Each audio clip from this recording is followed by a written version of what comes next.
Hello everyone, welcome to my channel. இன்னைக்கு நம்ம standard 10th maths chapter number 2 numbers and சீக்வன்சஸில் example 2.48 and 49 வந்து பார்க்க போகிறோம். எக்ஸாம்பிள் 2.48ல் கொஷின் என்ன கொடுத்துருக்காங்கன்னு பார்த்தோம்னா, எனக்கு ஒரு சீரீஸ் வந்து கொடுத்துருக்காங்க.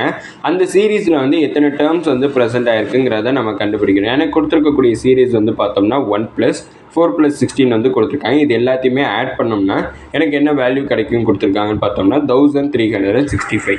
அப்படின்னா எனக்கு சம் ஆஃப் ஆல், அதாவது இது எல்லாத்தையும் சம் பண்ணுறப்ப தான் எனக்கு வந்து 1365 கிடச்சிருக்கு.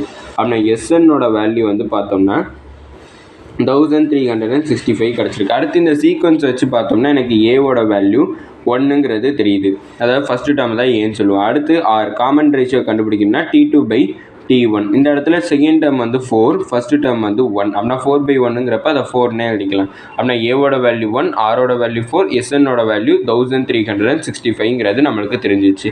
இப்போ இதில் என்ன கண்டுபிடிக்கணும்னா நம்பர் ஆஃப் டேர்ம்ஸ் தான் வந்து நம்ம கண்டுபிடிக்கணும். நம்பர் ஆஃப் டேர்ம்ஸுங்கிறப்ப எனக்கு என்னோட வேல்யூ கண்டுபிடிக்கணும். அப்படின்னா நான் எஸ்என்னோட ஃபார்முலா ஃபஸ்ட்டு எழுதிக்கிறேன். S N is equal to A into R power N -1 divide by R -1ங்கிறது தான் எனக்கு எஸ்என்னோட ஃபார்முலா.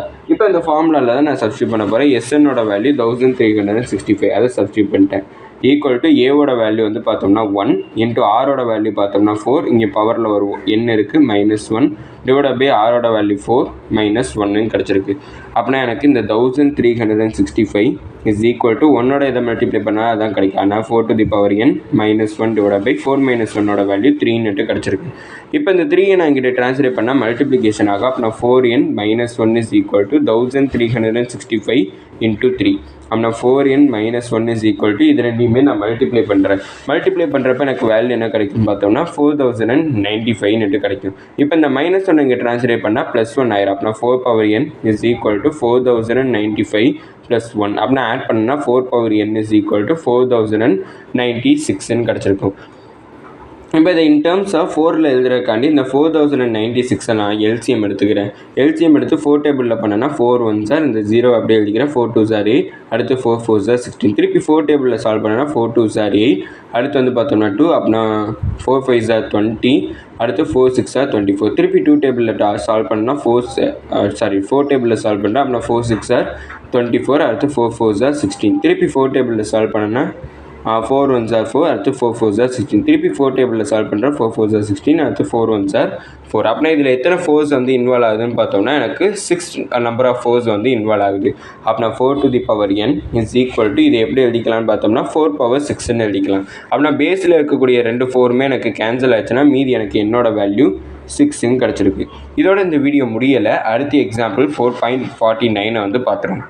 எக்ஸாம்பிள் 2.49ல் கொஷின் என்ன கொடுத்துருக்காங்கன்னு பார்த்தோம்னா எனக்கு ஒரு சீக்வன்ஸ் வந்து கொடுத்துருக்காங்க. என்னென்னு ஒரு சீரீஸ் வந்து கொடுத்துருக்காங்க. என்னென்னு பார்த்தோம்னா 3+1+1 டிவைட் பை 3.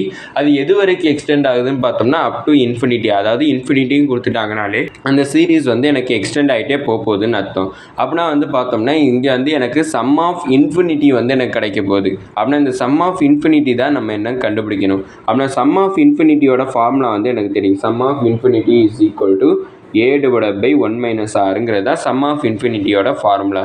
இப்போ இங்கே ஏவோட வேல்யூ என்னென்னா ஃபஸ்ட்டு டேர்ம் ஏவோட வேல்யூ வந்து 3. அடுத்து ஆறுங்கிறப்ப common difference T2 divided by T1. T2 வந்து பார்த்தோம்னா 1 டிவைட் பை T1 வந்து பார்த்தோம்னா 3. அப்படின்னா எனக்கு ஆரோட வேல்யூ 1/3, ஏவோட வேல்யூ 3 கிடச்சிருக்கு. இப்போ இந்த ஃபார்முலாவில் அதை சப்ஸ்டியூட் பண்ணுறேன். நான் ஏவுக்கு பதிலாக 3 சப்ஸ்டியூட் பண்ணுறேன். 1 - ஆருக்கு பதிலாக 1/3 சப்ஸ்டியூட் பண்ணுறேன். அப்படின்னா இதை கிராஸ் பண்ணேன்னா 3 × 1 வந்து 3. அப்படின்னா 3 டிவைட் பை 3 × 1 வந்து 3 -1. இந்த 3யை டிவிஷனில் எழுதிக்கிறேன். அப்படி பார்த்தோம்னா இதை கிராஸ் ஃபஸ்ட்டு இந்த 3 எழுதிக்கிறேன். அடுத்து 3 - 1 வந்து 2/3.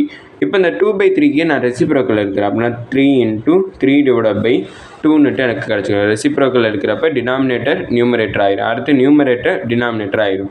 அப்படின்னா இது 3 3s 9, அப்படின்னா 9 டிவைட் பை 2. அப்படின்னா சம் ஆஃப் இன்ஃபினிட்டியோட வேல்யூ எனக்கு என்ன கிடச்சிருக்குன்னு பார்த்தோம்னா 9 டிவைட் பை 2 கிடச்சிருக்கு. இதோட இந்த வீடியோ முடிஞ்சிச்சு. மறக்காமல் நம்ம சேனலை சப்ஸ்கிரைப் பண்ணி சப்போர்ட் பண்ணுங்கள். நீங்கள் கொடுக்கக்கூடிய ஒவ்வொரு சப்ஸ்கிரைபும் எனக்கு மிகப்பெரிய சப்போர்ட் ஆகும். அப்புறம் இந்த வீடியோ பிடிச்சிருந்துன்னா லைக் பண்ணிங்க. அதுக்கப்புறம் ஏதாச்சும் டவுட்ஸ் இருந்தாலோ நான் ஏதாச்சும் இம்ப்ரூவ் பண்ணணும்னு நினச்சிங்கனாலோ அதை மறக்காமல் கமெண்ட் செக்ஷனில் சொல்லிடுங்க. தேங்க்யூ.